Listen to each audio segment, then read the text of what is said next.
This is my review of the Earthwing Blunt FR Free Ride. This is a single kickboard from Earthwing. They sent it to me for free, so keep in mind that this review has an inherent bias, although they've not asked me to say anything specific about the board. Their only demand was to, once I was done with the board, stoke out a Grom in my community, give it to someone who could use a nice solid free ride board to kind of, kickstart their journey in downhill. But let's talk about it. I didn't do research on the specs beforehand, so I don't know them off the top of my head, so we're gonna measure. Yay, measurement. For those of you that don't already know, you gotta measure from the inner bolts to the inner bolts. When you're measuring your wheelbase, that's how manufacturers measure it. And you might think, no, it's inner bolts to outer bolts. That makes more sense. That's what I thought too, viewer. But the reason they don't do that is because traditional mounting holes and new school mounting holes have slightly different sizes. The length between the outer and inner bolts, like there to there, changes depending on what kind of mounting you're using by 0.375 inches, 3/8 of an inch. So let's look at the wheelbase here. Right now I've got set up on the smallest wheelbase, which is sitting right at 21 3/4. And then the outer wheelbase is about 24 inches. And you get an inch of adjustability in both the front and the back, which is nice. I exclusively skated this with my front truck on the inner mounting. You can see I've got a little extra mounting there. I'm using it for a foot stop. I think that the front mounting holes are maybe just like a little too far forward, at least the furthermost ones. You start getting into the range where the truck is just too far away from where you're going to actually end up standing on the board, in my opinion. And the back ones are interesting because of the way that they interact with the concave.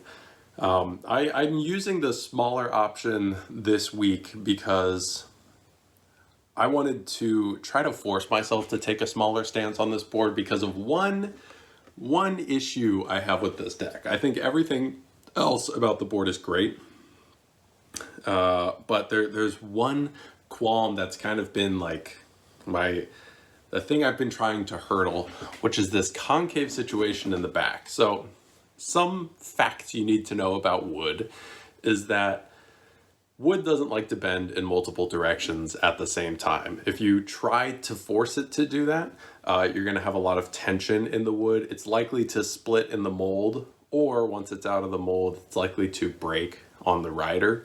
So you have to be really particular about where you're incorporating curvature into your concave. And what they've done here, which is what you'll see with many single kick boards, is that the concave goes to being flat, fully flat, and then kicks up into the tail. Because if you were going to try to continue the concave up into the tail, it'd create a lot of stress in this area, and you're risking breaking stuff. So that's how they and basically everybody else that's designed a single kick skateboard or a double kick skateboard has done this. But they have this interesting feature right beforehand. I'm sure you can kind of see it here. It's almost like a wheel well, like a wheel flare, but it's a little bit further forward than where you would typically see a wheel flare. And they've increased the concave by an extra like 50% in this zone right here, and then it falls away into the tail. And so when I'm free riding, I tend to take a little bit longer of a stance on my board. When I'm doing glove downhill, I've trained myself to have a pretty small stance so that I can fit on a more modern, smaller setup. But when I'm doing stand-up free ride on a board like this is, designed to do, I like to spread my feet out. And this transition falls in an awkward spot for me where my foot wants to go right here, But what you'll notice is there's almost like the reverse of a micro drop. The way this like steeper raise in curvature starts to fall away kind of makes it feel like your back foot is falling backwards. which doesn't feel very locked in, doesn't feel very confidence inspiring. And so when I've been skating this deck, I've largely been skating it with my foot back here in the pocket of the tail, just so I don't have to stand on this like negative curvature here. And what that resulted in is a lot of pressure down onto the back wheels, a lot of bias in my weight distribution over the back wheels, meaning it was really easy to kick out the board into a slide, but without adequate pressure kind of smushing the front wheels through the slide, it was easy to get kind of stuck in slides, and hooking them up could be, you know, a little bit more challenging. So it didn't feel super balanced skating that way, and it's exaggerated now because I'm using the smaller wheelbase. I did use the inch further wheelbase while I was doing that, and I just never felt quite locked in on this board. And then this week I decided I'm gonna move up the front truck and force myself to try to stand on top of this raised part of the concave. And when I did that, it started feeling a lot more natural. It started feeling really good. The concave back here, albeit extremely simple, is, you know, comfortable. So that leads me to, you know, the conclusion that this board is a little bit more suited for riders with a smaller stance, or people that like to free ride with their foot on the tail or like behind the back truck.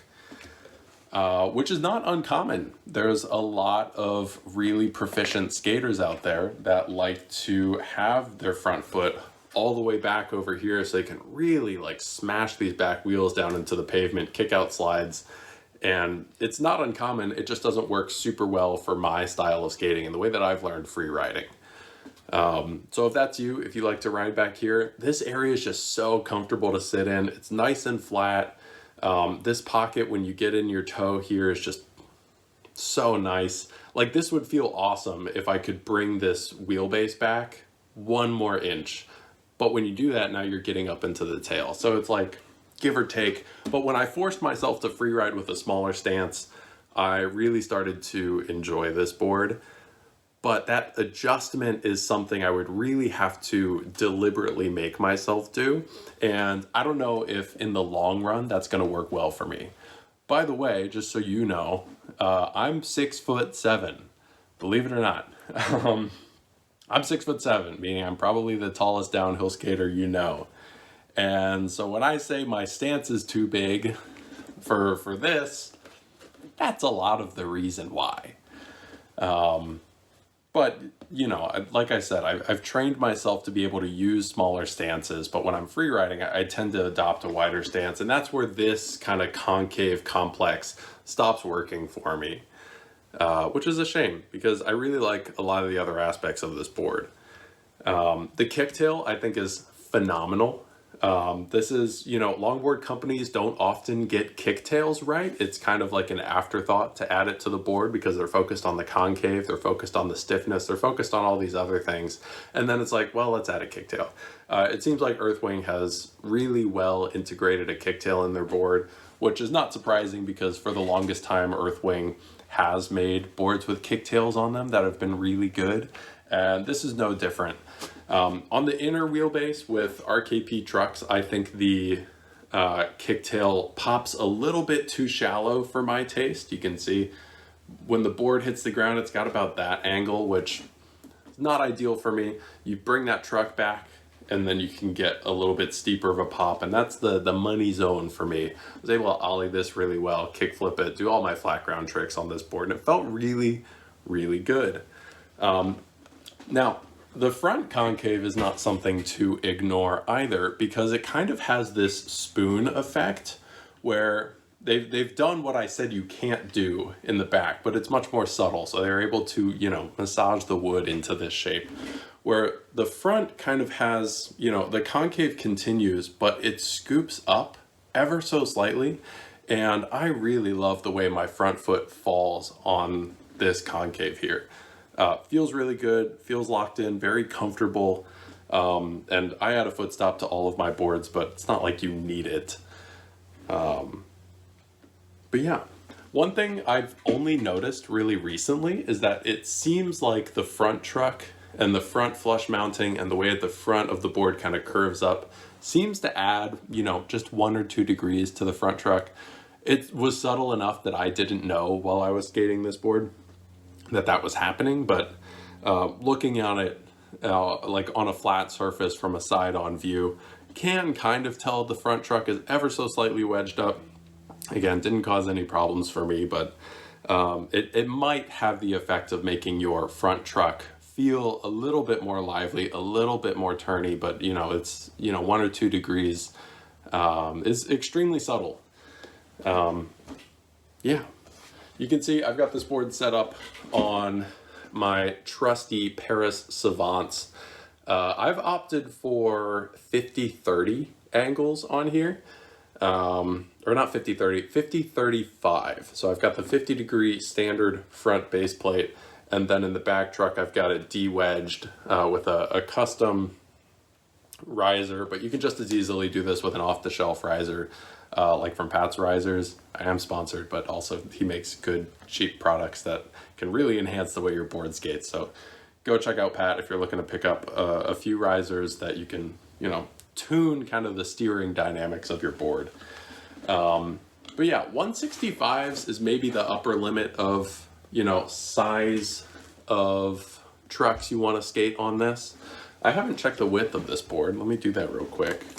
Right in the middle, it's about 9 1/4, but up where your front truck is, it's tapering a lot, which taper is sometimes an issue for me, notably only when it's interacting with the back foot. With the front foot, I can still get my heel down into the meat of the board here, where it's about 9 inches. But up front, it's tapering a bunch down to 8.5 or lower. Again, not a problem for me. And the back is really where I don't want to see taper.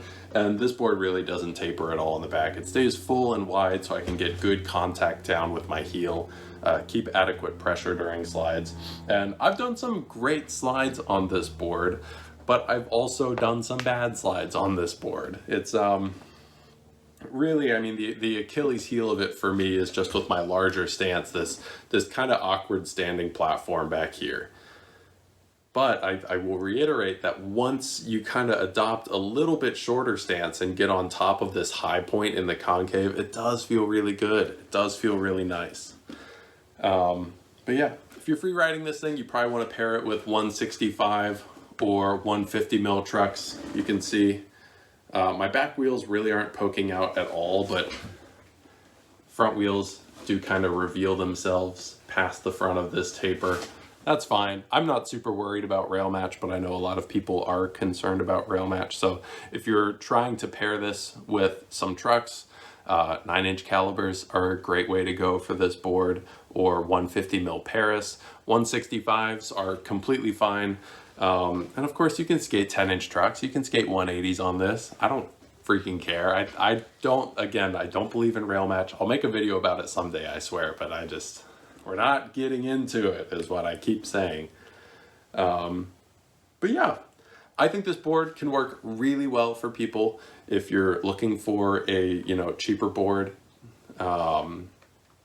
and you already have a slightly smaller stance, or you have a proclivity to do your free ride with a lot more pressure on either the tail or at least the back truck, if you kind of have that stance that's shifted behind. One comment about this board is that it is pretty lightweight, easy to pop, easy to flick around, agile.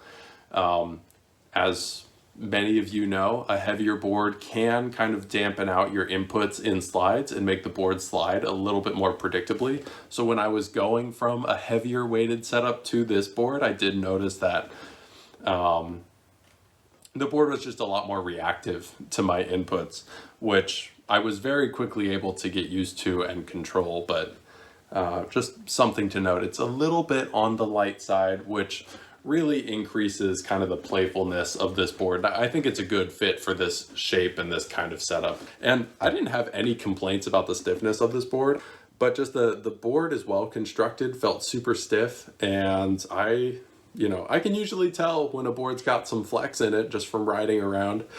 And I really didn't notice any significant flex out of this board, so big thumbs up for me. Good construction. And good concave will do that. Kind of like folding a pizza, gives it rigidity, lets it kind of stand flat. Adding concave to a board will give it more rigidity. And so I think that having a little bit steeper concave back here definitely helps kind of, you know, help the wood fibers kind of have a little bit more internal tension and keep this board nice and stiff for you. But that is truly all I've got for this video. Thank you so much for watching. Check out my Patreon if you're interested in more content, a little bit low key, but got some more first reaction stuff over there. I've been talking about this board for a while on Patreon. So if you want kind of that first look at stuff, check it out. Also have some nice little rewards if you want to commit to donating a little more money to the cause each month. But over there, we've got a fun budget to play with that they vote on. So yeah, more reviews coming, but thank you to Earthwing for sending this. Check out the links in the description, and I hope you all have a wonderful day.